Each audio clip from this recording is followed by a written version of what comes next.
బయట ఫాస్ట్ ఫుడ్లో తిన్నట్టే ఇంట్లోనే ఈజీగా సింపుల్గా నూడిల్స్ని ఏ రకంగా ప్రిపేర్ చేసుకోవాలో ఈ వీడియోలో చూసేయండి. చాలా టేస్టీగా ఉంటాయి ఈ నూడిల్స్ అయితే. అండ్ టేస్ట్ కూడా అచ్చం బయట తిన్నట్టే ఉంటుంది, అంత బాగుంటుంది. తప్పకుండా మీరు ఒకసారి ట్రై చేసి చూడండి. సో వీడియోని కొత్తగా చూసేవారు లైక్ చేయండి, కామెంట్ చేయండి, మన ఛానల్ని సబ్స్క్రైబ్ చేసుకుని బెల్ ఐకాన్ యాక్టివేట్ చేసుకోండి. చూసారా, ఈ నూడిల్స్ అయితే చాలా బాగా వచ్చాయి. మీరు ఒక్కసారి ఈ రకంగా ప్రిపేర్ చేసుకోండి. అండ్ పిల్లలు పెద్దలు అందరూ కూడా చాలా ఇష్టంగా తినేస్తారు. సో లేట్ చేయకుండా ప్రాసెస్లోకి వెళ్ళిపోదాం. ఈ నూడిల్స్ కోసం ముందుగా క్యారెట్, క్యాప్సికమ్ ఇవన్నీ కూడా సన్నగా తరుక్కోవాలి ఈ విధంగా.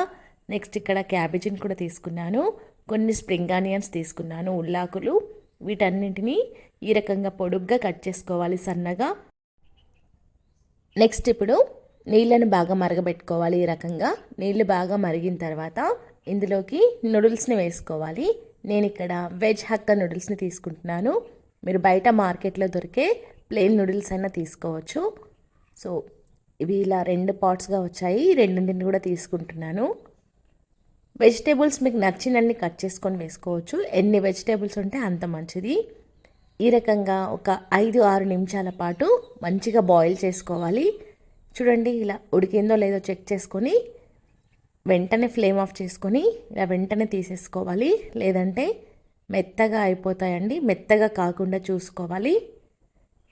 సో ఈ రకంగా నూడిల్స్ అన్నీ కూడా స్ట్రైన్ చేసుకొని పక్కన పెట్టుకోవాలి. నెక్స్ట్ ఇప్పుడు ఇలా ఒక కడాయిని పెట్టుకొని ఇందులోకి అరకప్పు దాకా నూనెను వేసుకున్నాను. ఈ కట్ చేసుకొని పెట్టుకున్న ఇవన్నీ వెజిటబుల్స్ కూడా ఇందులో వేసుకోవాలి. మీరు కావాలంటే సన్నగా తరిగిన వెల్లుల్లి కూడా వేసుకోవచ్చు. ఇందులోకి కొద్దిగా ఉప్పును వేస్తున్నాను. ఇలా మనం కొద్దిసేపు వెజిటేబుల్స్ అన్నీ కూడా మగ్గనివ్వాలి. లైట్గా మగ్గిన తర్వాత 1 స్పూన్ అల్లం వెల్లుల్లి పేస్ట్ వేసుకున్నాను, 1 spoon vinegar, 1 spoon soya sauce, 1 spoon red chilli sauce, 1 spoon chilli sauce, ఇంకొక స్పూన్ టమోటా కెచప్ వేసుకున్నాను. అన్నీ కూడా ఒక్కొక్క స్పూనే వేసుకున్నాను. మీరు కావాలంటే 2 స్పూన్లు కూడా తీసుకోవచ్చు. ఇక్కడ మసాలా వేస్తున్నాను, హక్కా నూడిల్స్ మసాలా ఇది. మీరు లేకపోతే స్కిప్ చేయండి. పెప్పర్ పౌడర్, జీరా పౌడర్ ఇవి వేసుకోండి. లైట్గా కారం పొడి కూడా వేసుకొని ఇవన్నీ కూడా మంచిగా టాస్ చేసుకోవాలి. మీ దగ్గర సాసులు ఏమీ లేకపోయినా స్కిప్ చేసి నిమ్మరసం యాడ్ చేసుకోవచ్చు. సో ఈ రకంగా నూడిల్స్ అన్నీ కూడా ఇవన్నీ కూడా మసాలాలు బాగా పట్టే విధంగా బాగా కలిపేసుకోవాలి.